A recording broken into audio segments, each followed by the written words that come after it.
We've got over 500 vehicle tests on this channel, and almost all of them have headlight tests, so if you want to see how the lights on your vehicle work, this is the right place to be.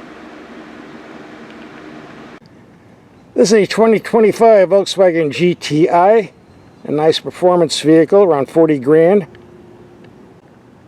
We already did a video with the performance, the fuel economy. Here we're doing headlight tests and night drive only.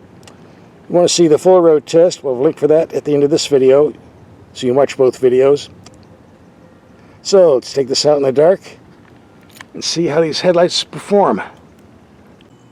Alright, it's dark enough. Let's take these lights out and see how they work.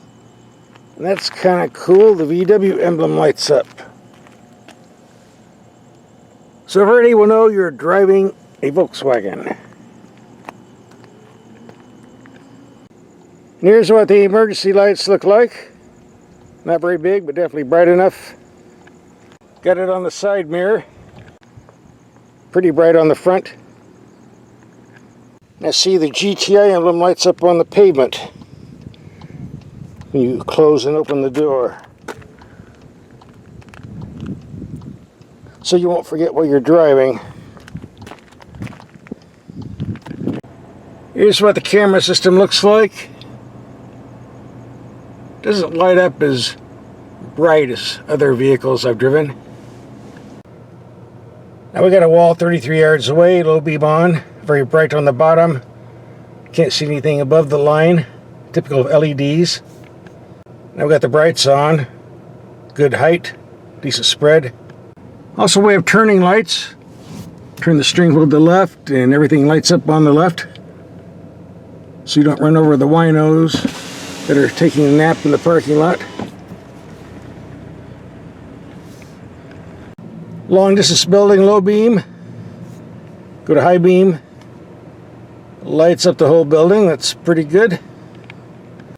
Takes about 200 feet to stop a car at freeway speed, so it's nice to have headlights that reach out 200 feet so you don't overdrive them. And here I have the low beam 200 feet away from a curb and wall. Low beam is reaching out, not too much on the left. Is the right, go to high beam. Good wide spread. 400 feet away. Does reach out, even if the camera doesn't want to focus. Low beam does around 80% on the right. And here we got the construction cones that reflect pretty good, but let's do the high beam. There we go.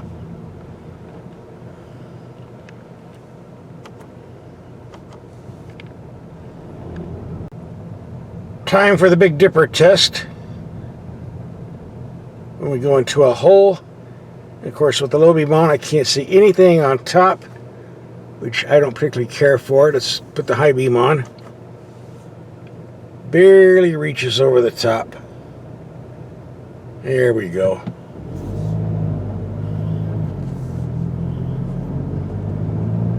That's what happens when you have the 50-50 split.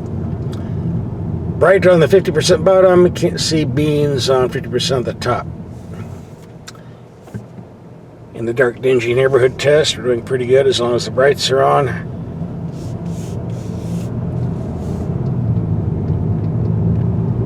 Let's take a quick trip to the sticks. See how these lights do in the country roads. High beam doing pretty good. Low beam, more to come. Got some good distance with these brights on. About 3/4 of a mile. These headlights work fine when taking corners like this, as long as you're in level ground. However, there's a lot of wildlife out here. I think you're better off leaving the brights on, like so.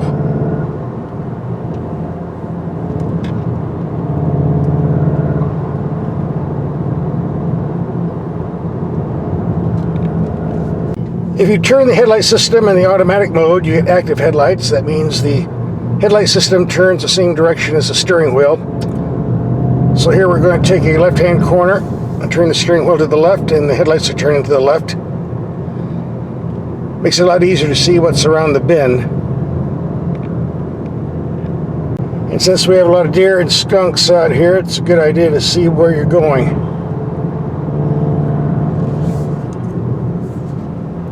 And by the way, the system works whether in low beam or high beam. On some vehicles, this won't work on high beam. I don't know why, but nice to know it does on this vehicle here.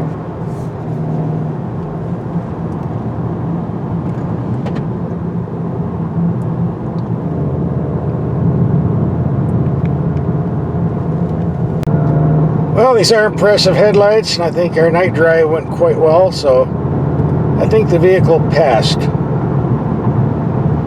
Don't forget to watch our full road test we did in the daytime with all the fuel economy numbers. And that concludes our night drive and headlight test. If you want to see the full road test with all the fuel economy numbers, here's the link coming up. Click and watch.